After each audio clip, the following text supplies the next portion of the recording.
இரட்சகருமான இயேசு கிறிஸ்துவின் இனிதான நாமத்தினாலே உங்களை வாழ்த்துகிறேன். விசேஷமாய் இந்த நாளிலும் தேவனுடைய நாமத்தை மகிமைப்படுத்த இயேசுவின் குடும்பம் என்ற தலைப்புல தேவ மனுஷனின் குடும்பம் என்ற வார்த்தையை கொண்டு கர்த்தர் நம்மோடு கூட பேசுவாராக. தேவ மனுஷனின் குடும்பம், அதற்கு ஆதாரமாக 2 தீமோத்தேயு புஸ்தகம் 3ஆம் அதிகாரம் 16, 17 ஆகிய வசனங்களை நாம் வாசிக்க கேட்போம். 2 தீமோத்தேயு 3ஆம் அதிகாரம் 16, 17 ஆகிய வசனங்கள். வேத வாக்கியங்கள் எல்லாம் தேவ ஆவியினால் அருளப்பட்டிருக்கிறது. தேவனுடைய மனுஷன் தேறினவனாகவும் எந்த நற்கிரியைகளை செய்ய தகுதியுள்ளவனாகவும் இருக்கும்படியாக அவைகள் உபதேசத்துக்கும் கடிந்து கொள்ளுதலுக்கும் சீர்திருத்தலுக்கும் நீதியை படிப்பித்தலுக்கும் பிரயோஜனம் உள்ளவைகளாய் இருக்கிறது. அல்லேலூயா. சத்தமா அல்லேலூயா சொல்லுங்களேன். தேவனுடைய மனுஷன் எந்த நற்கிரியைகளை செய்கிறதற்கு ஆயத்தம் உள்ளவனாய் இருக்கும்படியாக, தேவனுடைய மனுஷன் எப்போதும் ஒரு ஆயத்தத்தோடு காணப்படும்படியாக வேத வசனங்கள் எல்லாம் ஆவியாய் ஜீவனமாய் இருக்கின்றன. இந்த வேத வசனங்கள் எதற்கு உதவுகிறது? ஒரு தேவனுடைய மனுஷன் எல்லா நற்கிரியைகளும் செய்ய ஆயத்தம் உள்ளவனாய் இருக்க அது உதவுகிறது. அது மட்டுமல்லாமல் அவைகள் உபதேசத்துக்கும் கடிந்து கொள்வதற்கும் சீர்திருத்தலுக்கும் நீதியை படிப்பித்தலுக்கும் பிரயோஜனம் உள்ளதா இருக்கிறது. அல்லேலூயா. சத்தமா அல்லேலூயா சொல்லுங்களேன். குடும்பம் அப்படின்னு சொல்லி நம்ம எடுத்துக்கொண்டோம்னா அந்த குடும்பத்துக்குள்ள சில நபர்கள் இருப்பாங்க. இந்த குடும்பத்துல முதல்ல அந்த குடும்ப தலைவர், குடும்ப தலைவி, குடும்பத்தில் இருக்கிற பிள்ளைகள், அடுத்து மாமனார், மாமியார் மற்றும் உறவினர்கள், பலர் சேர்ந்ததுதான் ஒரு குடும்பம். ஆனா இங்க வேதம் சொல்கிறது ஒரு தேவனுடைய மனுஷனுடைய குடும்பம். தேவனுடைய மனுஷனாய் அழைக்கப்பட்டிருக்கக்கூடிய நம்முடைய குடும்பத்துக்குள்ள என்ன இருக்கணும்? வேற எது இருக்குதோ இல்லையோ, வேற நபர்கள் இருக்கிறாங்க இல்லையோ, நம்ம வீட்டுல ஃப்ரிட்ஜ் இருக்குதோ இல்லையோ, நம்ம வீட்டுல பெரிய பீரோ இருக்குதோ இல்லையோ, நம்ம வீட்டுல எல்லா பொருட்களும் இருக்குதோ இல்லையோ, எது இருக்கணுமா? உபதேசமும் கடிந்து கொள்ளுதலும் சீர்திருத்தலும் நீதியை படிப்பிக்குதலும் இருக்கு. அல்லேலூயா. சத்தமா அல்லேலூயா சொல்லுகிறேன். அதுதான் தேவனுடைய மனுஷனை குறித்து வேதம் சொல்கிறது. தேவனுடைய மனுஷனுடைய வீட்டில, ஒரு தேவனுடைய மனுஷனுடைய குடும்பத்திற்குள்ளே அங்கே காணப்பட வேண்டிய காரியங்கள் என்ன? உபதேசம் இருக்கணும், கடிந்து கொள்ளுதல் இருக்கணும், அங்கே சீர்திருத்தல் இருக்கணும், நீதியை படிப்பிக்குதல், நீதியை சொல்லிக் கொடுக்கிற காரியங்கள் எல்லாம் இருக்கணும். அல்லேலூயா. இதைத்தான் இந்த வசனம் நமக்கு தெளிவுபடுத்துகிறது. நாம் அநேகர் இன்றைக்கு தேவனுடைய பிள்ளைகளா இருக்கிறோம், தேவனுடைய பிள்ளைகள் என்று வெளியிலே சொல்லிக் கொடுக்கிறோம். இவர்கள் தேவனுடைய மனுஷன், தேவனுடைய மனுஷி என்று மற்றவர்களால் சொல்லப்படுகிறோம். ஆனால் நம்முடைய வீட்டிற்குள்ள, நம்முடைய குடும்பத்திற்குள்ள இவைகள் எல்லாம் இருக்கிறதா என்று சொல்லி வேத வசனங்களின் வழியாய் நாம் சில காரியங்களை கற்றுக்கொள்ள போகிறோம். அல்லேலூயா. 1 தீமோத்தேயு புஸ்தகம் 6ஆம் அதிகாரம் 11ஆவது வசனம் இப்படி சொல்லுகிறது. 1 தீமோத்தேயு 6:11. நீயோ தேவனுடைய மனுஷனே, இவைகளை விட்டோடி நீதியையும் தேவ பக்தியும் விசுவாசத்தையும் அன்பையும் பொறுமையும் சாந்த குணத்தையும் அடையும்படி நாடு. அல்லேலூயா. வசனம் எங்க இருக்குது? 1 தீமோத்தேயுல இருக்குது. நம்ம சர்ச்சில் இருக்கு தெரியுமா அந்த வசனம்? அங்க இருக்கு, எழுதி போட்டுக்கிறோம். எனக்காவது அதை படிக்கணும். அப்படியே இந்த பக்கம் நடக்கும்போது சும்மா அப்படியே நேரம் போகாம அப்படியே வாய் பார்க்கும் போதெல்லாம் அந்த வசனத்தை படிச்சு பார்க்கணும். நீயோ தேவனுடைய மனுஷனே. ஆண்டவர் எப்படி சொல்றாரு? மற்றவங்களை பார்த்து ஆண்டவர் கவலைப்படல, மற்றவர்களை பார்த்து அவர் குற்றம் சொல்ல வரல. இன்னைக்கு அநேகர் எப்படி தெரியுமா மற்றவர்களை பார்த்து வீணா போறோம் அப்படின்னு சொன்னா, அவங்க எல்லாம் இப்படிதான் இருக்கிறாங்க, இவங்க எல்லாம் இப்படிதான் இருக்கிறாங்க, அவங்க இப்படிதான் ட்ரெஸ் பண்ணி இருக்கிறாங்க, நான் இப்படிதான் இருக்கணும், அவங்க இவங்களெல்லாம் பார்க்கறதுக்கு ஆண்டவர் நமக்கு அனுமதி கொடுக்கறதில்ல. நீயோ அல்லேலூயா மற்றவங்களை பார்க்காதீங்க, அடுத்த குடும்பத்தை பார்க்காதீங்க, மற்றவருடைய பழக்க வழக்கங்களை கற்றுக்கொள்ளாதீங்க. நீயோ தேவனுடைய மனுஷனே. அப்படின்னு என்ன அர்த்தம்? நீ தேவனுடைய மனுஷன், உன்னுடைய குடும்பம் தேவனுடைய மனுஷனின் குடும்பம், உன்னுடைய தேவனுடைய மனுஷனின் குடும்பம் என்கிற அடையாளம் உனக்கு வைக்கப்பட்டிருக்கிறது. இந்த அடையாளத்தில் இருக்கக்கூடிய நீ என்ன செய்யணும்? நீதியையும் தேவபக்தியையும் விசுவாசத்தையும் அன்பையும் பொறுமையும் சாந்த குணத்தையும் அடையும்படி நாடு பிரயாசப்படு. அதற்காகத்தான் சட்டம் இந்த கால வேளையில அநேக குடும்பங்களுக்குள் இருக்கக்கூடிய பிரச்சனைகளை குறித்து, குடும்பங்களுக்குள் இருக்கக்கூடிய போராட்டங்களை குறித்து ஆவியானவர் சில காரியங்களை வெளிப்படுத்துகிறார். ஏன் அப்படின்னு சொன்னா, இன்னைக்கு அநேக குடும்பங்கள் சிதைக்கப்பட்ட நிலையில, ஒருமனம் இல்லாமல் ஒருவருக்கு ஒருவர் கடித்து பட்சிக்கிற நிலையில,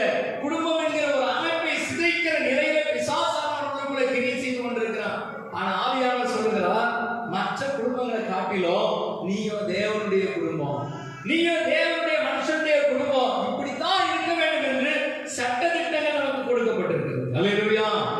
சத்தமா அல்லேலூயா சொல்லுங்க. ஒரு ரேஷன் கடைக்கு நம்ம போறோம், வரிசையில தான் நின்று என்ன செய்யணும், பொருட்கள் வாங்கணும். ஆனா வரிசையில் நிக்கிறதுக்கு நமக்கு மனசு இல்ல. சட்ட திட்டத்தை நம்ம என்ன செய்யறோம், மீறுகிறோம். யாரை பார்த்து மீறுகிறோம்? என்னைக்கோ ஒரு நாள் நம்ம ரேஷன் கடையில் நிற்கும் போது யாரோ ஒருவன் வந்து சைட்ல கொண்டு வந்து, அவசரம், நான் கொஞ்சம் வேலையா இருக்கிறேன், கொஞ்சம் வேகமா போகணும் அப்படின்னு சொல்லி சைட்ல கொண்டு வந்து கார்டு கொடுத்து வாங்கலாம் பாருங்க. அது நம்ம மைண்டுக்குள்ள இருக்குது. அதே போல நாம வாங்க பழகுறோம். அல்லேலூயா. ஆனா ஆண்டவருடைய வசனம் என்ன சொல்லுது, அப்பதான் நீங்க யோசிங்க, அப்பதான் உங்களுடைய மைண்ட்ல உங்களுடைய சிந்தனைக்கு கொண்டு வாங்க, அவன் உலக மனுஷன், நீ தேவ மனுஷன். அல்லேலூயா. தேவ மனுஷன் எதை செய்யக்கூடாதோ அதை செய்யக்கூடாது, தேவ மனுஷன் எதை செய்யணுமோ அதை செய்யணும். அதைத்தான் இந்த 2 வசனமும் சொல்லுகிறது. முதல் வசனம் என்ன சொல்லுச்சு, 2 தீமோத்தேயு 3ஆம் அதிகாரம் 16-17 வாசிக்கும் போது நீ இவைகளெல்லாம் செய்யணும்னு சொல்லிச்சு. அல்லேலூயா. இரண்டாவது காரியத்தை வாசிக்கும் போது நீ இவைகளை விட்டு ஓடணும்னு சொல்லுது. எவைகளை விட்டு ஓடணும்? சில காரியங்களை விட்டு ஓடி எதை பெற்றுக்கொள்கிறதற்காக ஓடணுமா, நீதியையும் தேவபக்தியும் விசுவாசத்தையும் அன்பையும் சாந்த குணத்தையும் அடையும்படி ஓடு, அடையும்படி அதை பிரயாசப்படு. அதைத்தான் வேதவசனம் சொல்லுகிறது. இந்த கடைசி நாட்களில் ஒரு குவாலிட்டியான சர்ச், ஒரு குவாலிட்டியான குடும்பம், ஒரு குவாலிட்டியான ஒரு மனுஷன் உருவாக்கப்படுகிறதை தான் தேவன் விரும்புகிறார். அல்லேலூயா. வதவதன் பண்ணி குட்டி போடும். பண்ணி என்ன செய்யும், வதவதன் குட்டி போடும். பார்த்துருக்கீங்களா? 10-15 குட்டி போடும். ஆனா அந்த பண்ணி குட்டிக்கு ஏதாவது மதிப்பு இருக்குதா? யாருமே மதிக்க மாட்டாங்க. ஆனா யானை குட்டி போடும். யானை குட்டி போட்டா ஒரே ஒரு குட்டி தான் போடும். ஆனா அதுக்கு என்ன இருக்குது, மதிப்பு இருக்குது, கனம் இருக்குது. அதே போல பன்னிக்குட்டி மாதிரி பல ஆத்மாக்களை சேர்த்துட்டோம். நிறைய மக்கள் வந்துட்டாங்க. ஆனா ஒவ்வொருத்தரும் ஒவ்வொரு விதமான பாவத்திலையும் ஒரு அசிங்கத்திலையும் ஒரு காரியத்தில் இருக்கிறாங்கன்னா அது ஒரு சபைக்கு அழகு இல்ல. சிலர் இருக்கிறாங்க, ஒரு சின்ன கூட்டம் இருக்குது, அவர்கள் பரிசுத்தமான நிலையில் இருக்கிறாங்க. அல்லேலூயா. வேத வசனத்தின்படி வாழுகிறாங்க, வேத வசனத்தை கைக்கொண்டு நடக்கிறாங்கன்னு சொல்றதுதான் பெரிய சந்தோஷம். அல்லேலூயா. அப்ப 4 காரியங்கள் உங்களோடு கூட நான் சொல்ல விரும்புகிறேன். முதலாவதாக இந்த உபதேசம் என்கிற வார்த்தையை நாம் எடுத்துக்கொள்ள போகிறோம். அவைகள் உபதேசத்திற்கு, தேவனுடைய மனுஷனுடைய வீட்டிலே உபதேசத்திற்கு ஏற்ற காரியங்கள் இருக்க வேண்டும், உபதேசம் பண்ணப்பட வேண்டும், உபதேசங்களை பேசிக் கொண்டிருக்க வேண்டும். அதைத்தான் உபாகமத்தின் புஸ்தகம் 11ஆம் அதிகாரம் 20ஆவது வசனம் இப்படி சொல்லுகிறது. உபாகமம் 11:20, அவைகளை உங்கள் பிள்ளைகளுக்கு உபதேசித்து நீங்கள் வீட்டில் உட்கார்ந்திருக்கிற போதும், வழியிலே நடக்கிற போதும், படுத்துக் கொள்ளுகிற போதும், எழுந்திருக்கும் போதும் அவைகளை குறித்து பேசுவீர்களாக. அல்லேலூயா. சத்தமா அல்லேலூயா சொல்லுங்க. கர்த்தர் நாமம் என் புகலிடமே, கர்த்தரோடு துதித்திடுவே. கர்த்தர் நாமம் என் புகலிடமே, கர்த்தரோடு துதித்திடுவே. தேவா நீரே எல்லாமே பார்த்துக் கொள்வீராமே.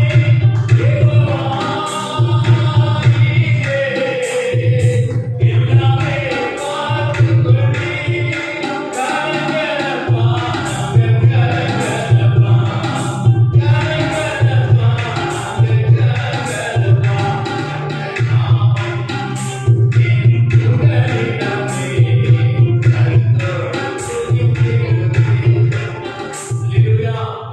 இங்கே நான் பார்க்கிறோம்.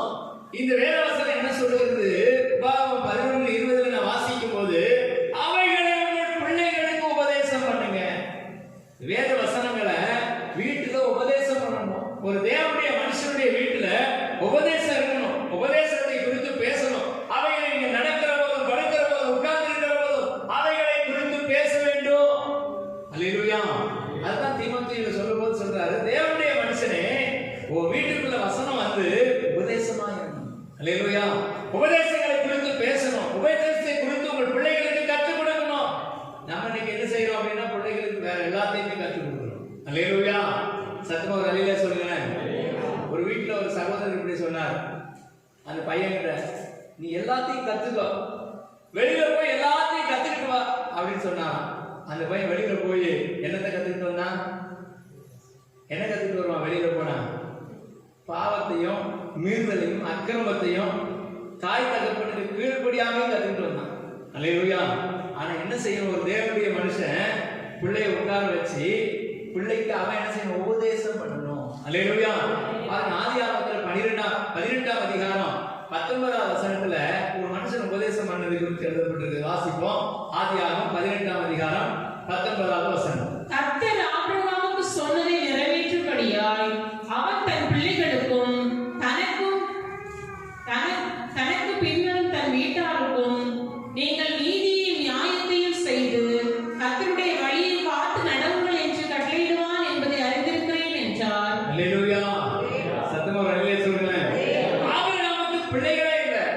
ஆபிரகாமுக்கு பிள்ளைகளா இருக்கிற சூழ்நிலையில கர்த்தருக்கு தெரியும், இந்த ஆபிரகாமுக்கு பிள்ளை கொடுத்தா அவன் என்ன செய்வான், அந்த பிள்ளைகளுக்கு எதை சொல்லிக் கொடுப்பான், பிள்ளைகளுக்கு என்ன காரியத்தை சொல்லிக் கொடுப்பான், கர்த்தருடைய நீதி நியாயத்தை காத்து நடவுங்கள் என்று அவர்களுக்கு கட்டளையிடுவான் என்பதை அறிந்திருந்தார். அல்லேலூயா.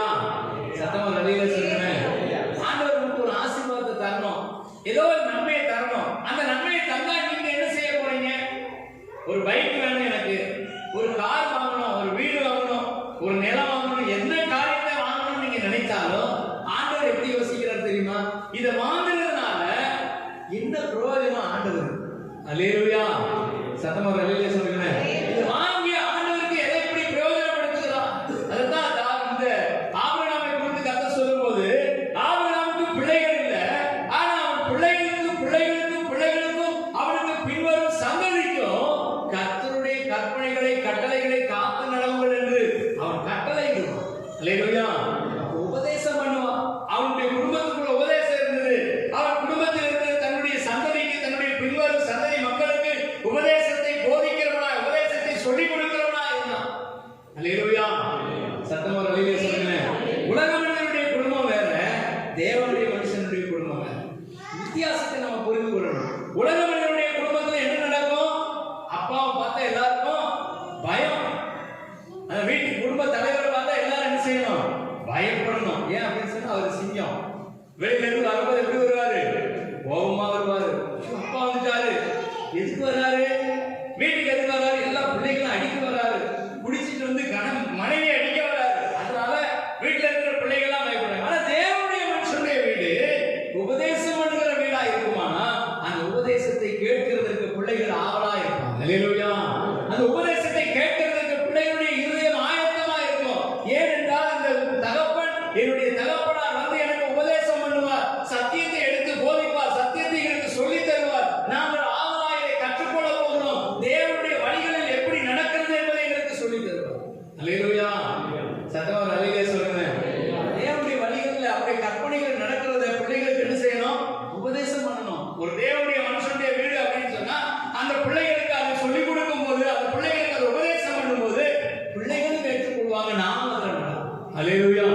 கடைசி காலத்துல இன்னைக்கு என்ன நடக்குது அப்படின்னு சொன்னா, எல்லாமே யூடியூப்பை பார்த்து எல்லாமே சமையல் பண்றது எப்படி மாறிடுச்சு. அல்லேலூயா. ஆமா, வெண்டைக்காய் பொரியல் செய்வது எப்படி அப்படின்னு போட்டா எது வந்துருது, யூடியூப்ல வருது.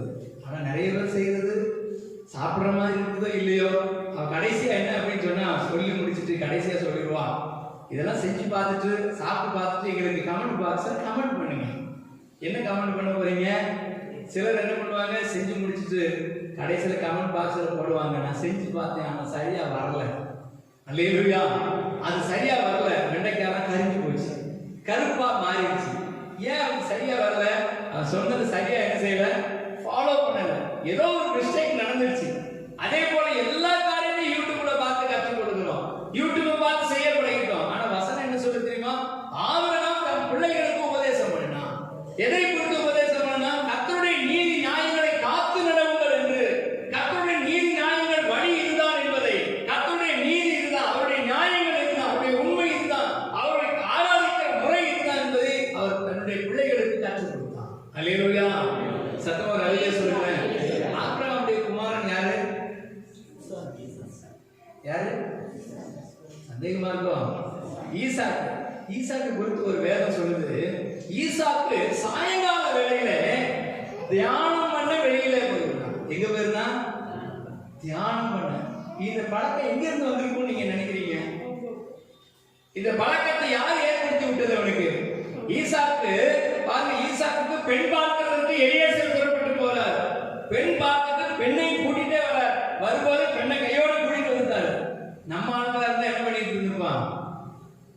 அல்லேலூயா. அப்படியே கட்டில படுத்து ட்ரீம்ஸ் பண்ணிட்டு இருப்போம். ஆஹா, வந்தது பெண் வந்ததுக்கு அப்புறம் எப்படி எப்படிலாம் கல்யாணம் பண்ணணும், எங்கெல்லாம் போகணும், பைக்ல தோல்ல கை வச்சு ஜோடியா எப்படி சுத்தணும்னு யோசிச்சுட்டு இருப்பான். ஆனா ஈசாக்கு அப்படி செய்யல. ஈசாக்கு என்ன செஞ்சாரா? சாயங்கால வேளையிலே தியானம் பண்ண போயிருந்தான். இந்த பழக்கம் எங்க இருந்து வந்துச்சு? யார்கிட்ட இருந்து இந்த பழக்கத்தை அவன் கற்றுக்கொண்டான்? தன்னுடைய தகப்பனாகிய ஆபிரகாம் ஆண்டவரை ஆராதிக்கவும் தியானம் பண்ணவும் வெளியில சென்று வனாந்தரத்துல சென்று கர்த்தரை ஆராதிக்கவும் தன்னை ஒப்பு கொடுத்ததை மாத்திரமல்ல, தனக்கு சொல்லி கொடுத்ததை அப்படியே ஃபாலோ. அல்லேலூயா. சத்தம் ரவியில சொல்லுங்க. ஆண்டுடைய பிள்ளைகளுடைய வீட்டுல, தேவனுடைய மனுஷனுடைய வீட்டுல உபதேசம் இருக்க வேண்டும், உபதேசிக்கிற பழக்கம் இருக்க வேண்டும், உபதேசத்தை பிள்ளைகளுக்கு கற்றுக் கொடுக்கிற பழக்கம் இருக்கணும், உபதேசத்தை பிள்ளைகளோடு கூட பகிர்ந்து கொள்கிற டிஸ்கஸ் பண்ணுகிற பழக்கம் இருக்கணும். அல்லேலூயா. சத்தமா ரவியில சொல்லுங்க. இன்னைக்கு அதை குறித்து பேசுறது இல்ல. சீரியல்ல என்ன நடந்துச்சு? சீரியல்ல அவன் என்ன ஆனாலும் தெரியலையே, இவனை விரட்டிக்கிட்டே போனாலே என்ன ஆனாலும் தெரியலையே, அதை குறித்து டிஸ்கஸ் பண்றாங்க. அநேக குடும்பங்கள்ல பாத்தீங்கன்னா டிஸ்கஸ் என்னன்னா ஒரே பணத்தை குறித்து தான் டிஸ்கஸ். எனக்கு நீ 100 ரூபாய் கொடுத்தா நான் இதை செய்வேன். இது என்ன, இந்த லஞ்சம் வாங்குற ஆபீஸ் மாதிரி ஆயிடுச்சு. அல்லேலூயா. குடும்பம் மாதிரி இல்ல. நிறைய குடும்பங்கள்ல இன்னைக்கு பாத்தீங்கன்னா பிள்ளைகளை எப்படி பழக்கி வச்சிருக்கிறது தெரியுமா? சின்ன வயசுல லஞ்சம் வாங்க பழக்கிட்டோம். கடைக்கு போனா எனக்கு 1 ரூபாய் தரணும். கடைக்கு போயிட்டு வா, ஒரு டீ தூள் வாங்கிட்டு வா அப்படின்னு சொன்னா டீ தூள் 1 ரூபாய் தான். அதே 1 ரூபாய் இவங்களுக்கு லஞ்சம் கொடுக்கணும். லஞ்சம் கொடுத்தாலும் போகும். சின்ன வயசுல அப்படி பழக்க வைக்கிறோம். அந்த பிள்ளைகள் என்ன செய்து வருங்காலத்துல அப்ப நான் ஒரு வேலையை செய்யணும்னா எனக்கு ஏதாவது வருமானம் வரணும். அது படிச்சு வேலைக்கு போகுது, ஒரு ஆபீஸ்ல போய் ஒரு உத்தியோகத்துல உட்காரும்போது எதை கற்றுக்கொள்ளும்? எங்க அப்பா எனக்கு 1 ரூபாய் கொடுத்து தான் கடைக்கு அனுப்புவார். அதே போல ஆபீஸ் வர எல்லா வேலையும் எனக்கு காசு கூட அப்பதான் கைக்கு போகும். அல்லேலூயா. சத்தமா ரவியில சொல்லுங்க. கிறிஸ்தவ குடும்பத்துல ஆண்டவரை அறிந்திருக்கிற குடும்பத்துக்குள்ள இது இருக்க கூடாது. ஆண்டவரை அறிந்திருக்கிற குடும்பம், கர்த்தருடைய பிள்ளைகள் இருக்கிற குடும்பம், தேவனுடைய மனுஷனுடைய குடும்பம் எப்படி இருக்க வேண்டும்? உபதேசம் பண்ணுகிற குடும்பமா இருக்கணும். உபதேசத்தை கற்றுக்கொள்கிற குடும்பமா இருக்கணும். உபதேசத்தை பிள்ளைகளுக்கு தெரிவிக்கிற குடும்பமா இருக்கணும். அதைத்தான் அந்த கடைசி நாட்களில் ஆவியானவர், பரிசுத்த ஆவியானவர் சபையில் இருக்கக்கூடிய விசுவாச குடும்பங்களை குறித்து அதிகமாய் கவலை உள்ளவராய், அதிகமாய் கரிசனை உள்ளவராய் நம்முடைய குடும்பங்களை சரிபடுத்துகிறதுக்காகத்தான் இந்த இயேசுவின் குடும்பம் என்ற தலைப்பை தந்தார். அல்லேலூயா. நீ வருகிற நாட்களில் இயேசுவின் குடும்பத்துக்குள்ள என்னன்னா இருக்கணும்னு சொல்லி சில அந்தரங்கமான டீப்பான காரியங்களுக்குள்ள போக ஆவியானவர் சொல்லுகிறார். ஏன்னா இப்ப வேண்டாம், ஆரம்பத்துல வேண்டாம், கொஞ்சம் போக போக ஒவ்வொரு காரியத்தையும் சொல்லணும். நிறைய குடும்பங்களுக்குள்ள பிரச்சனை, குடும்பங்கள் பிரிந்து கிடக்கிறது, மனதளவில் பிரிந்து கிடக்கிறது, மனதளவில் ஒருவருக்கு ஒருவர் கடித்து பட்சிக்கிறவங்களா இருக்கிறாங்க. குடும்பத்துக்குள்ள சமாதானம் இல்லை, சந்தோஷம் இல்லை. ஒரு குடும்பத்துக்குள்ள இருக்க வேண்டிய தேவனுடைய தயவு இரக்கம் இல்லை. காரணம் என்ன? இவர்கள் சரியான வழிகளை காத்து நடவாதனால. அல்லேலூயா.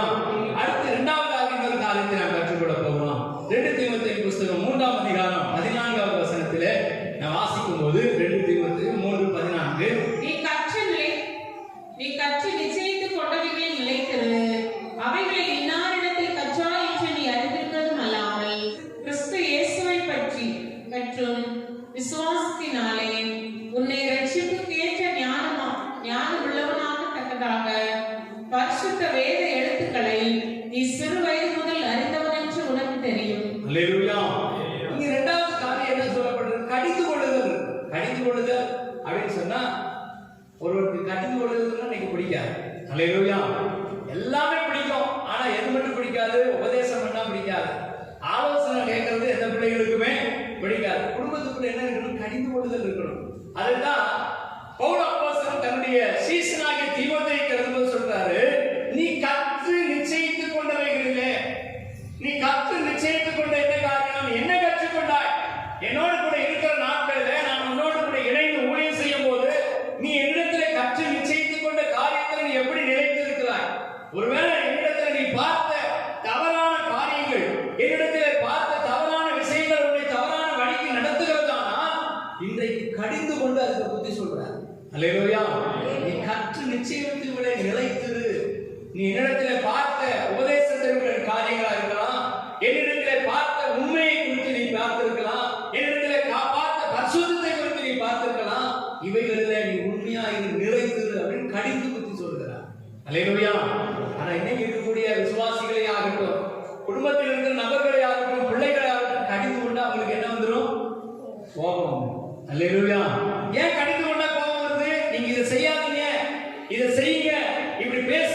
இதை பேசாதீங்க, இங்க போங்க, இங்க போகாதீங்க அப்படின்னு சொல்லி ஊழியக்காரர் சொன்னாலே நம்ம கேட்க மாட்டோம். அல்லேலூயா. சத்தமா அல்லேலூயா சொல்லுங்களேன். கல்யாண வீட்டுக்கு போங்க, ஆனா என்ன செய்யாதீங்க, அங்க இருக்கக்கூடிய சாங்கியம்லாம் பண்ணாதீங்கன்னு நாங்க சொல்றோம். அங்க நீங்க சாங்கியம் பண்ணி எனக்கு எங்கேயாவது ஏதாவது பாதிக்கப்பட போதா? நான் பாதிக்கப்பட மாட்டேன். உங்களுக்கு பிசாசுடைய கிரியைகள் உங்களுக்குள்ள பெருகிறதுக்கு காரணமாயிரும். பிசாசு குடும்பத்துக்குள்ள வர்றதுக்கு அது காரணமாயிரும். அதனால அங்க நடக்கிற விக்கிரக ஆராதனையில நீங்கள் பங்கு பெறாதீங்கன்னு சொல்றோம். ஆனா நம்ம என்ன செய்யறோம்? சொந்தக்காரங்களாம் கோவிச்சுக்குவாங்க, சொந்தக்காரங்களாம் தப்பா நினைச்சிருவாங்க, அதையும் செய்ய போறோம். அதனாலதான் பிசாசு என்ன செய்யறான்? உள்ள புகுது ஆட்டம் வரும். அல்லேலூயா. பிசாசுக்கு தெரியும், வேதம் சொல்லுகிறது பிசாசுக்கு இடம் கொடாமலும் இருங்கள், கர்த்தருக்கு கீழ்ப்படியுங்கள், பிசாசுக்கு எதிர்த்து நில்லுங்கள். பிசாசு ஏன் உள்ள வரா அப்படின்னு சொன்னா, இதை கடிந்து கொள்வதற்கு நம்ம செவி கொடுக்கிறது இல்லை. கர்த்தர் கடிந்து கொள்ளும் போது, கர்த்தர் ஒரு காரியத்தை குறித்து கடிந்து கொள்ளும் போது அதை ஏற்றுக் கொள்ளுகிற மனப்பக்குவம் இல்லை. ஆனா தேவனுடைய மனுஷனுடைய வீட்டுக்குள்ள, ஒரு தேவனுடைய மனுஷனாகிய ஒரு பிள்ளையுடைய தேவ பிள்ளையுடைய வீட்டுக்குள்ள கடிந்து கொள்ளுதல் இருக்கணும். அல்லேலூயா. ஒரு தவறை பார்க்கும்போது, ஒரு சின்ன விஷயத்தை பார்க்கும்போது, ஒரு சின்ன தப்பு பிள்ளைகள் செய்யும் போது, குடும்பத்தில் இருக்கிற நபர்கள் செய்யும் போது, அந்த தேவனுடைய மனுஷன் கடிந்து கொள்வதற்கு தன்னை ஒப்பு கொடுக்கணும். கடிந்து கொண்டு அவர்களை புத்தி சொல்லி தீர்த்திருத்த, அவர்களை மாற்ற தன்னை ஒப்பு கொடுக்கணும். அல்லேலூயா. பவுல் அப்போஸ்தலன் தீமோத்தேயுவை பார்த்து சொல்றார், தீமோத்தேயுவே, நீ கற்று நிச்சயித்தவையிலே நீ நிலைத்திரு. நீ எந்த நிலையில நீ என்னிடத்தில் கற்றுக்கொண்டாயோ, நீ எந்த காரியங்களை என்னிடத்திலிருந்து நீ கற்றுக்கொண்டாயோ அதில் நீ நிலைத்திரு. அப்ப கடிந்து கொள்கிறார். ஏன் கடிந்து கொள்கிறார்? நீ செய்யற அந்த காரியம் தவறு, நீ செய்யற இந்த விஷயம் எனக்கு சரியா படல, அதனால நான் இதை கடிந்து கொள்கிறேன். அதாவது கடிந்து கொள்றது என்ன அப்படின்னு சொன்னா, அன்பு இருக்கிறதுனால தான் கடிந்து கொள்றோம். தகப்பன் தான் நேசிக்கிற புத்திரனை சிட்சிக்கிறான். கர்த்தர் வந்து நம்மளை கடிந்து கொள்றாரு. என்னது கடிந்து கொள்றாரு? நம்ம மேல அன்பு இருக்கிறதுனால கடிந்து கொள்றாரு. தாவீது பாவம் செய்த போது தாவீதை கர்த்தர் கடிந்து கொண்டார். எப்படி கடிந்து கொண்டார் பாருங்க. நாத்தான் தீர்க்கதரிசியை அனுப்பி, அந்த நாத்தான் தீர்க்கதரிசி மூலமாய் அவனுடைய பாவம் வெளியாக்கப்பட்ட போது, அவனுடைய பாவத்தை குறித்து பேசின போது, என்னையா பார்த்து இப்படி சொல்லிட்டேன்னு சொல்லி ராஜாவாகி தாவீது நினைச்சிருந்தா நாத்தானுடைய தலையை துண்டாக்கிடலாம். ஒரே செகண்ட்ல இவன் தலையை வெட்டுங்கன்னு சொல்லியிருக்கலாம். ஆனா அந்த கடிந்து கொள்ளுதலுக்கு தன்னை ஒப்பு கொடுத்ததுனால, அந்த கடிந்து கொள்ளுதலை ஏற்றுக்கொண்டதுனால, கர்த்தர் என்னை கடிந்து கொள்ளுகிறார், நான் செய்த பாவத்தை சுட்டி காண்பிக்கிறார், கர்த்தர் என்னிடத்தில் இருக்கிற பாவத்தை எனக்கு அறிவுறுத்துகிறார் என்பதை உணர்ந்ததுனாலதான் 51 சங்கீதத்தை நாம் பார்க்கிறோம். 51 சங்கீதத்தில் என்ன சொல்றாரு? தேவனே, என்னுடைய பாவம் நீங்க, குற்றம் நீங்க, என்னுடைய அக்கிரமம் நீங்க, என்னை கழுவி ஏறணும், அப்பொழுது நான் பாதகருக்கு உமது வழிகளை உபதேசிப்பேன். காரணம் என்ன தெரியுமா? அவனுக்கு தெரியும் கர்த்தர் என்னை கடிந்து கொள்கிறார் சொன்னா, கர்த்தர் தன்னுடைய தீர்க்கதரிசி மூலமா கடிந்து கொள்கிறார் சொன்னா எனக்குள்ள இருக்கக்கூடிய குற்றத்தை உணர்த்துகிறார். வாரந்தோறும் ஞாயிற்றுக்கிழமை ஆராதனையில ஊழியக்காரி மூலமாக ஆவியானவர் சபையில கடிந்து கொள்ளுதலை போதித்தார். எத்தனையோ பேர் அதை நிர்விசாரமா எடுத்துக்கொண்டார். சிலர் அதை யாருக்கோ அப்படின்னு எடுத்துக்கிட்டாங்க. ஞாயிற்றுக்கிழமை ஆராதனையில இங்க இருக்கக்கூடிய ஒரு சகோதரி, இங்க இருக்கக்கூடிய ஒரு சகோதரன் இந்த பாவத்தில் இருக்கிறார், அவர் மனம் திரும்பணும் கர்த்தர் விரும்புறாங்க, யாருக்கோ சொல்றாங்க அப்படின்னு நினைச்சவங்க இன்னைக்கு அந்த பாவத்துக்குள்ள போயிட்டாங்க. அல்லேலூயா. ஆனா எனக்கு தான் கர்த்தர் பேசினாரு, என்னோட கூட தான் கர்த்தர் பேசினாருன்னு சொல்றவங்க மனம் திரும்பி இருக்கு. அல்லேலூயா. சத்தமா அல்லேலூயா சொல்லுங்களேன். கடிந்து கொள்ளுதலே இருக்கக்கூடாது, என்னை யாரும் திட்டக்கூடாது, எனக்கு யாருமே போதிக்க கூடாது, எனக்கு யாருமே குறை சொல்லக்கூடாதுங்கிற மனநிலையில் நம்ம இருப்போமானா அது தேவ மனுஷனுடைய குடும்பம் அல்ல, அது பிசாசனுடைய குடும்பம். அல்லேலூயா. நம்ம குடும்பம் எப்படி? சத்தமா அல்லேலூயா சொல்லுங்களேன். கடிந்து கொள்ளுதலுக்கு நம்ம ஒப்பு கொடுப்போமா? கர்த்தர் கடிந்து கொள்ளும் போது நம்ம செவி சாய்த்து அதை கேட்க மனதா இருப்போமா? அப்படி இருந்தோம்னா நிச்சயமாய் நம்மை கர்த்தர் நல்ல ஒரு நிலைக்கு கொண்டு வருவார். அல்லேலூயா. எனக்கு ஒத்தாசை வருபவரும் நேரா என் கண்களை எடுப்பே. எனக்கு ஒத்தாசை வருபவரும் நேரா என் கண்களை எடுப்பே. வானம் பூமியும் படைத்த நல்ல தேவனிடமிருந்தே, வானம் பூமியும் படைத்த என்னை கலங்க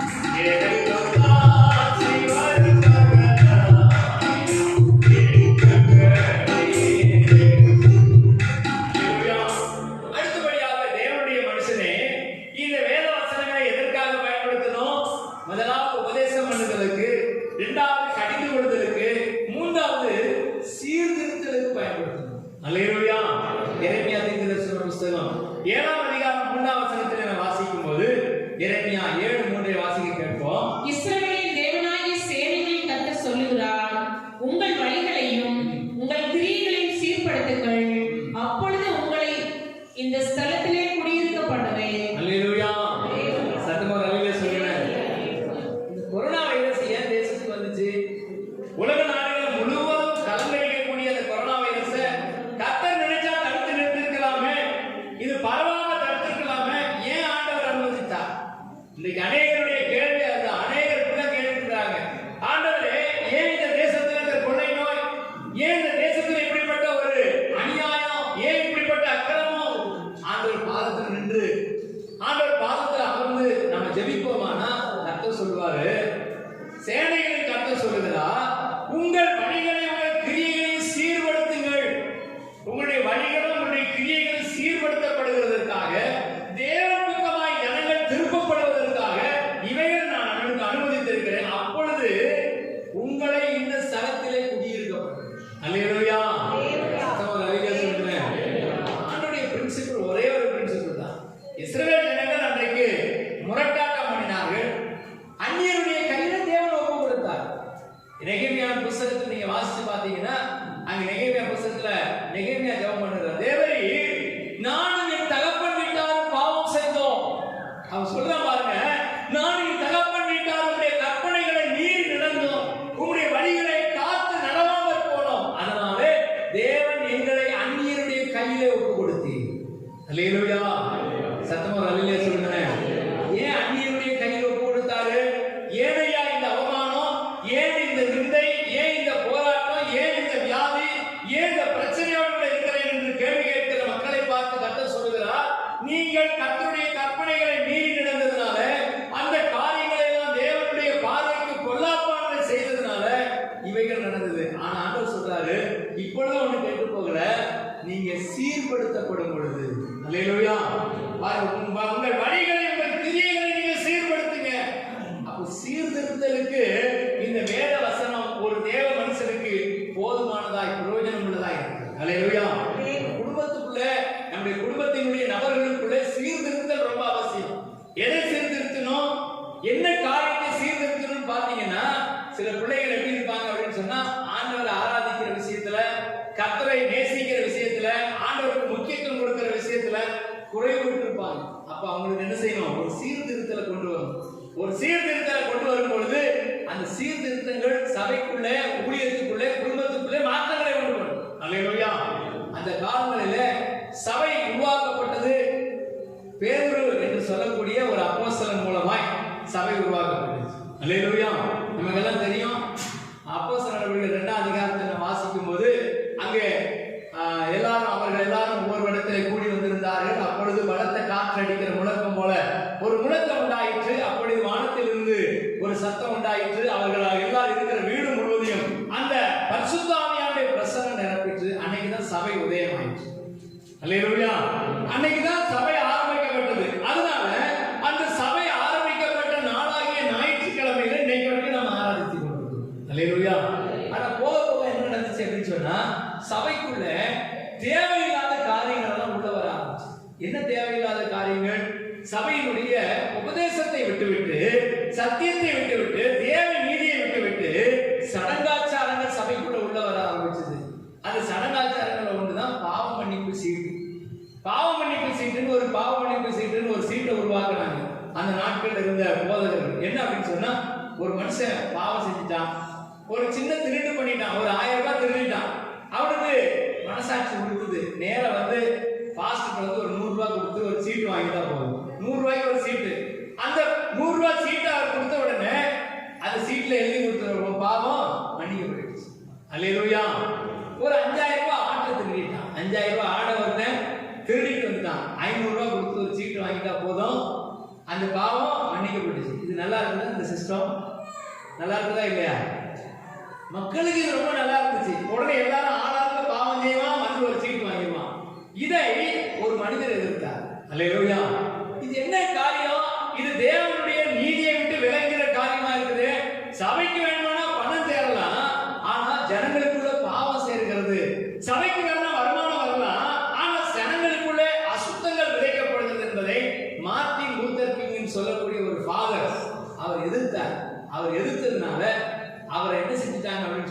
சபையை விட்டு வெளியே தந்தாங்க. சபையை விட்டு வெளியே போகும்படி அவரை நிர்பந்தித்தார்கள். அவர் வெளியில வந்து ஆரம்பித்தது சீர்திருத்த சிறுசபை. அல்லேலூயா. நீங்கள் நான் இருக்கிறது என்ன சபை? சீர்திருத்த சபை. அல்லேலூயா. நம்ம பார்த்து சொல்லுவாங்க ஆசிரியர்கள்லாம், இவங்க என்ன யாரு? புரோட்டஸ்டன்ட் கிறிஸ்தவங்க. புரோட்டஸ்டன்ட்னா என்ன அர்த்தம் தெரியுமா? கலகக்காரர்கள் அர்த்தம். நம்மளை பார்த்து அவங்க சொல்ற விஷயம் என்னது? கலகக்காரர்களா? நாங்க கலகம் பண்ணலைங்க, சீர்திருத்தலுக்கு ஒப்பு கொடுத்துருக்கோம். அல்லேலூயா. சபை ஒரு சீர்திருத்தலுக்குள்ள வரணும், குடும்பம் ஒரு சீர்திருத்தத்துக்குள்ள வரணும், ஒரு தனிப்பட்ட நபருடைய வாழ்க்கையிலே சீர்திருத்தம் உண்டாகணும்னா தேவனுடைய மனுஷன் அந்த வசனத்தை வைத்து சீர்திருத்தலுக்கு போதிக்கிறவர்களா இருக்கணும். அல்லேலூயா. சீர்திருத்தம்ங்கிறது எப்போ வரும்? சீர்திருத்தத்தை குறித்து பேசும்போது, சீர்திருத்தலை குறித்து சபையில பேசும்போது, சீர்திருத்தலை குறித்து வீட்டுக்குள்ள பேசும்போது. என்னத்தை சீர்திருத்த போறோம்?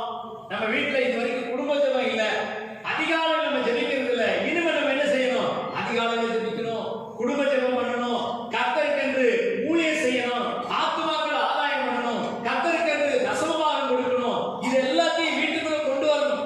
சபையில் இருக்கக்கூடிய காரியங்கள், சபையில பேசுகிற காரியத்தை இங்கேயே விட்டு போக கூடாது, வீட்டுல போய் இதை குறித்து பேசணும். அல்லேலூயா. சத்தமாக அல்லேலூயா சொல்லுங்க. ஆண்டவருடைய வசனத்தை கைக்கொண்டு நடக்கும்போது, அவருடைய வசனத்தின்படி வாழும்போது நமக்கு ஆசீர்வாதம் என்பதை அறிந்து அந்த சீர்திருத்தலுக்கு நம்முடைய குடும்பங்களை ஒப்பு கொடுக்கணும். குடும்பத்தின் நபர்களை பிராக்டிஸ் பண்ணணும். அதுதான் இந்த வசனம் சொல்லுகிறது. தேவனுடைய மனுஷன் எந்த வசனத்திலும் எல்லா காரியத்திலும் நற்கிரியைகளை செய்கிறதற்கு தேறினவனா இருக்கிறான். ஏனென்றால் அவன் குடும்பத்துக்குள்ள என்ன இருக்குது? சீர்திருத்தல் இருக்குது. அல்லேலூயா. கடைசியாக நான்காவதாக சங்கீதங்களின் புஸ்தகம் 15ஆம் சங்கீதம் 2ஆம் வசனத்தையும் 24ஆம் சங்கீதம் 5ஆம் வசனத்தையும் நாம் வாசிக்க கேட்க போகிறோம். சங்கீதம் 15:2. உத்தமனாய் நடந்து நீதியை நடப்பித்து மனதார சத்தியத்தை பேசுகிறோம் தானே. அல்லேலூயா. இங்கு பாருங்க, அழகா ஒரு வசனம் சொல்லப்படுது. யார் கர்த்தருடைய பர்வதத்தில் ஏறுவான்? கர்த்தர் வாசம் பண்ணுகிற அந்த இடத்துல, அந்த பரம சீயோனிலே கொண்டு போய் யாரை கர்த்தர் சேர்க்க போகிறார்?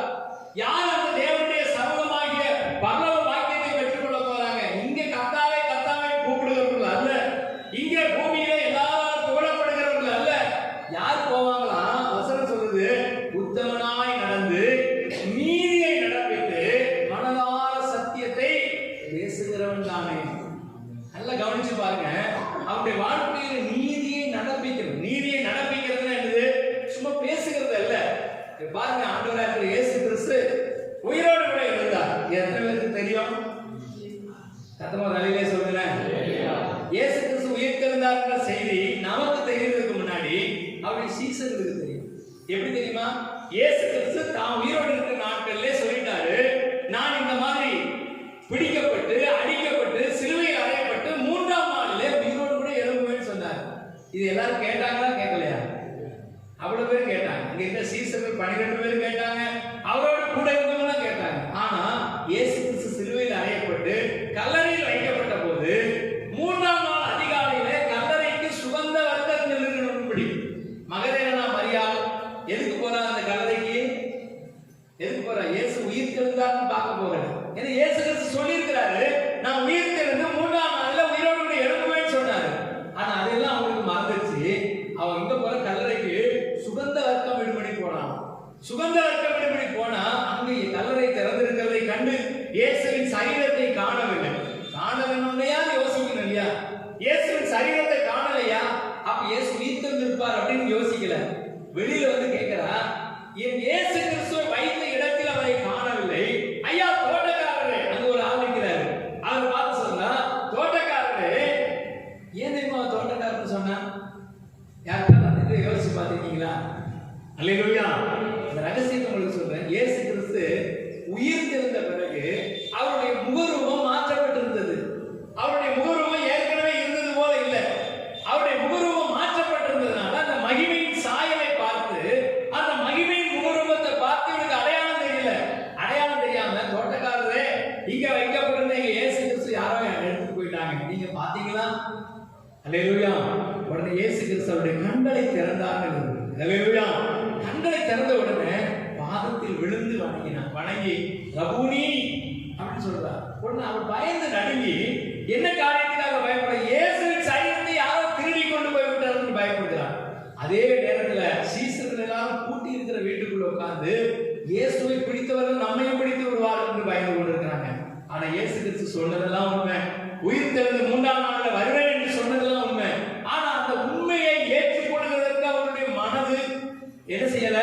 ஒத்துக்கொள்ளவில்லை. உண்மையை ஏற்றுக்கொள்வதற்கு ஒத்துக்கொள்ளவில்லை. பேசுறாங்க, ஒருத்தருக்கு ஒருத்தர் பேசிக் கொண்டிருக்கிறாங்க. என்ன பேசிக் கொண்டிருக்கிறாங்க? எம்மாவோடு போற சீசர்கள் பேசுறாங்க. இயேசு கிறிஸ்து நம்மோடு கூட இருக்கையில இப்படி பேசினாரு, அவர் 3ஆம் நாள் உயிர் தெழுவேன்னு சொன்னாரு, இப்படி எல்லாம் நடந்தது, இதெல்லாம் வேத வாக்கியங்கள் நிறைவேறப்படி நடந்திருக்குது. ஆனா இந்த ஒரு காரியம் ஏன் நடக்காதுன்னு பேசிட்டு போறாங்க.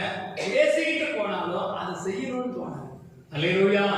அதே போலதான் இப்படிப்பட்ட பஞ்சங்களும் கொள்ளை நோய்களும் தேசத்தில் உண்டாக்கும் போது அவருடைய வருகை சமீபம் என்று நம்ம பேசணும்.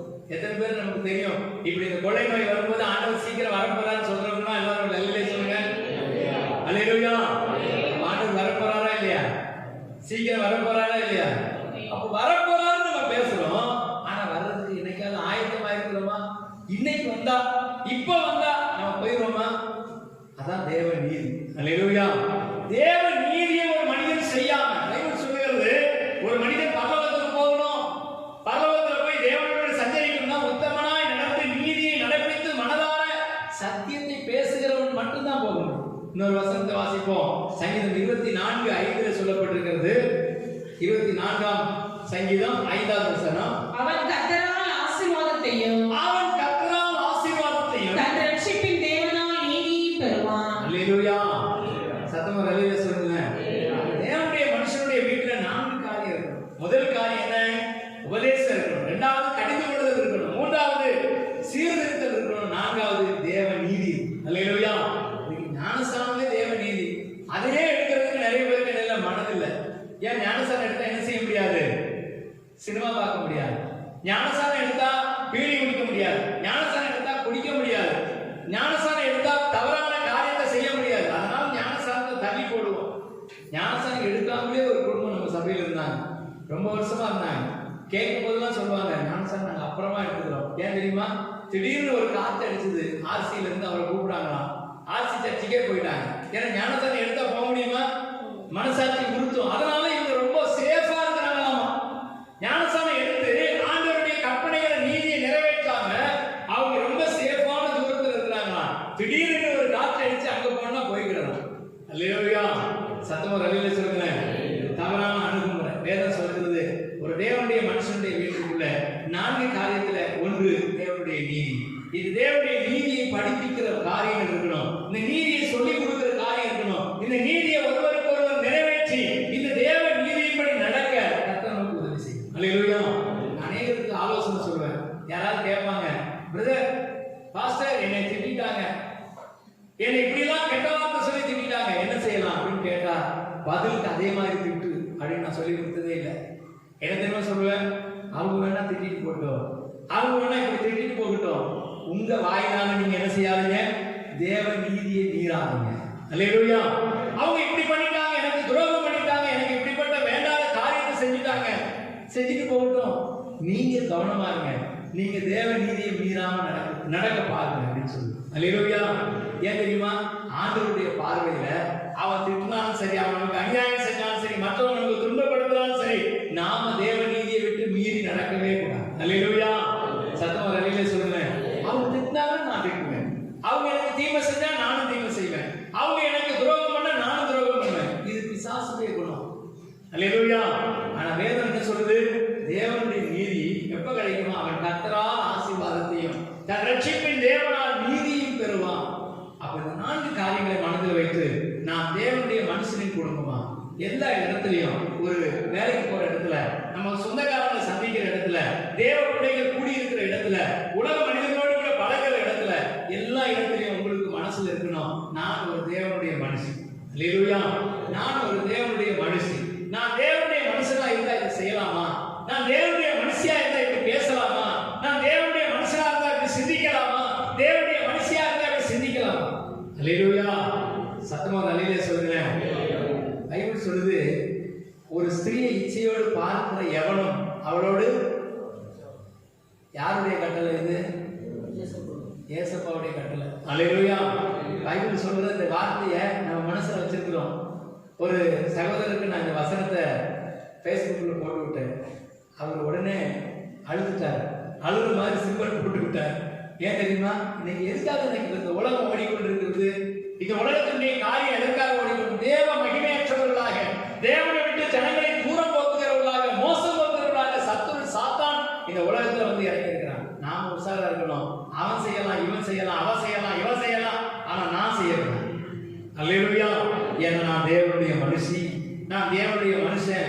என் வீட்டுக்குள்ள என்னதான் இருக்கும்? உபதேசம் இருக்கும், கடிந்து கொள்ளுதல் இருக்கும், சீர்திருத்தல் இருக்கும், நீதியை படிப்பிக்கிறது இருக்கும். அப்படின்னு ஒரு தீர்மானத்தோடு நான் புறப்பட்டு போக போகிறோம். முழங்கால் படிக்குவோமா? எல்லாரும் முழங்கால் படிக்கிட்டு, நான் தேவனுடைய மனுஷன், நான் தேவனுடைய மனுஷி, இதை நான் செய்ய மாட்டேன், இதை நான் பேச மாட்டேன், இதை நான் பார்க்க மாட்டேன், இதை நான் சாப்பிட மாட்டேன், இதற்காக நான் விலை போக மாட்டேன் என்ற ஒரு உணர்வோடு கூட நான் புறப்பட்டு போக போகிறோம். ஏன் தெரியுமா? அந்த கடைசி நாட்களில் சத்துரு இப்படிதான் பிசாசு அநேக ஜனங்களை வஞ்சித்து அவர்கள் செய்யறாங்க, அந்த மனுஷங்க செய்யறாங்க, இந்த மனுஷங்க செய்யறாங்க, அந்த சபைக்கு போறவங்க செய்யறாங்க, நாங்களும் செய்வோம் அப்படிங்கிற மனநிலை இல்லாம ஆண்டவரை பார்த்து நீங்க கேட்கணும். ஆண்டவரை, நான் தேவனுடைய மனுஷனா இருந்தா, நான் தேவனுடைய மனுஷியா இருந்தா இதை செய்யலாம் ஆண்டவரே, இதை பேசலாம் ஆண்டவரே. ஒருவேளை உங்களுக்கு சந்தேகம் வரலாம், நான் இந்த பேசுகிற காரியம் சரியா இருக்குமா, நான் நடந்து கொள்கிற விதம் சரியா இருக்குமா தெரியலன்னா ஊழியக்காரருக்கு போன் பண்ணுங்க, கேளுங்க. பாஸ்டர், இந்த மாதிரி எனக்கு ஒரு சோதனையான ஒரு பிரச்சனையான ஒரு சூழ்நிலையில் நான் இருக்கிறேன், நான் இதை எப்படி முடிவெடுக்க முடியலன்னு எனக்கு தெரியலன்னு சொல்லி கேளுங்க. நாங்க உங்களுக்கு வேத வசனத்தின் அடிப்படையில் கர்த்தர் சொல்லுகிற ஆலோசனைகளை சொல்ல எப்போதும் ஆயத்தமா இருக்கிறோம். நீங்க எந்த சூழ்நிலையில் பதறி போயும் தேவனுடைய நீதியை மட்டும் நீங்க விட்டு விடாதீங்க. தேவனுடைய கடிந்து கொள்வதற்கு உங்களை ஒப்பு கொடுங்க, தேவனுடைய சீர்திருத்தலுக்கு உங்களை ஒப்பு கொடுங்க, கர்த்தருடைய உபதேசத்துக்கு உங்களை ஒப்பு கொடுங்க. உங்க குடும்பத்துக்குள்ள காணப்படுகிற எல்லா விதமான சத்துருடைய போராட்டங்கள், பிசாசுடைய கிரியைகள், பிசாசு கொண்டு வருகிற எல்லா விதமான அவமானங்கள், நிந்தைகள், பிரச்சனைகள், வறுமை, வியாகுலம், துன்பங்கள் எல்லாத்துக்கும் காரணம் நாம தேவனை மீறி நடக்கிறதுனால தான். இன்றைக்கு ஆண்டவரை சொல்ல போறோம், ஆண்டவரே, நான் தேவனுடைய மனுஷன். பவுல் அப்போஸ்தலன் தன்னுடைய சீசனா இருந்த இந்த தீமோத்தேயுக்கு எழுதும்போது, நீயோ தேவனுடைய மனுஷனே, நீதியும் தேவபக்தியும் விசுவாசத்தையும் அன்பையும் பொறுமையும் சாந்த குணத்தையும் அடைபடி நாடு என்று சொன்னார். நாம அதை நாடுறோமா? ஏன் தெரியுமா? நமக்கு அது மேல நாட்டம் வரல.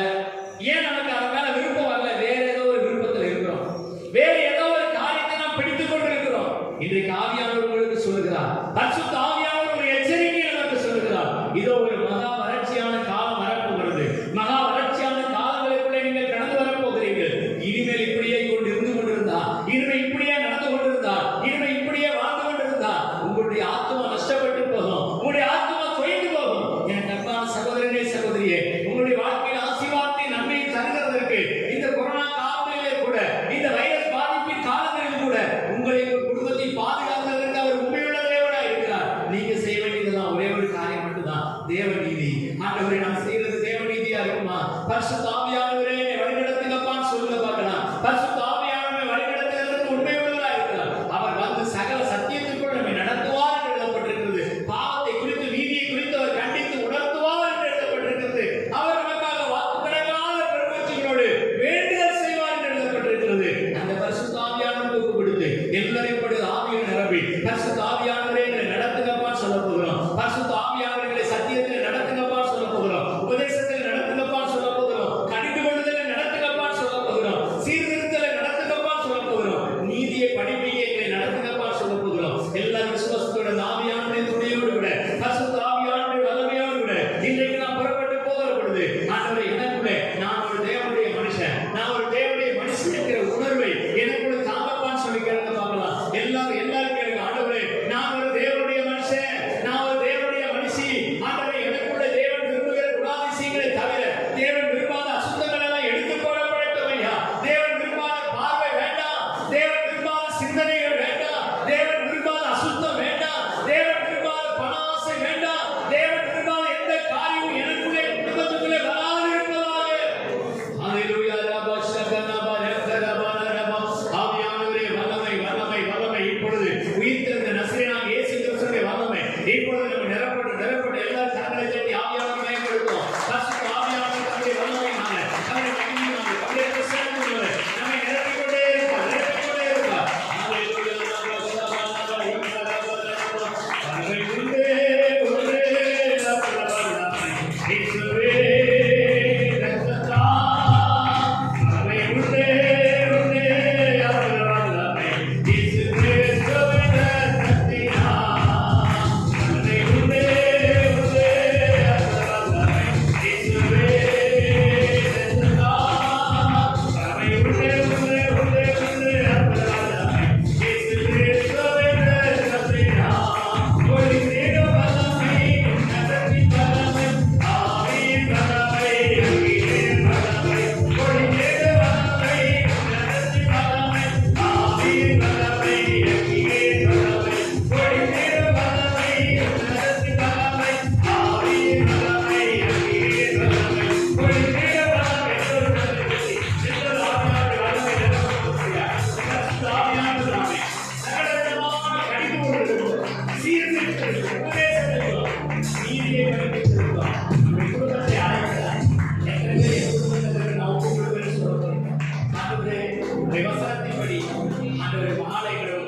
ஒரு மகா வறட்சியான காலம் வரப்போகிறது.